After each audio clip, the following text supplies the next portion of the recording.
Hey friends, today we're going to learn about one of Allah's beautiful names, Al-Jaami. This special name means the gatherer or the one who brings together. Isn't that amazing? Allah is the one who brings everything and everyone together in the most wonderful ways. Let's explore what this means for us.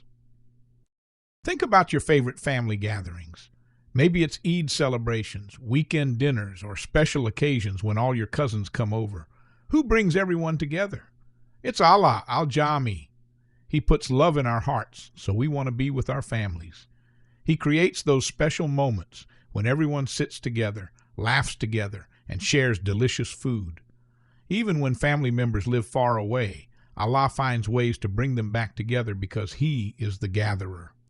Now think about your friends at school or in your neighborhood. How did you meet them? Allah brought you together. He gathered you in the same place at the same time so you could become friends.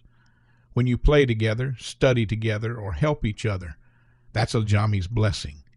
He brings hearts together and creates beautiful friendships that make us happy and help us grow. Allah doesn't just gather people. He also brings together good things in our lives. He gathers blessings, happy moments, and opportunities for us to learn and be kind. When something good happens, remember that Al-Jaami brought it to you. He knows exactly what we need and when we need it, and He brings it all together perfectly. So remember, Allah Al-Jaami loves when we come together with kindness and love. Be someone who brings people together, not apart. Share, care, and help create unity among your friends and family. When we understand that Allah is the gatherer, we learn to appreciate everyone around us and treat them with kindness. Let's thank Allah for bringing so much goodness into our lives.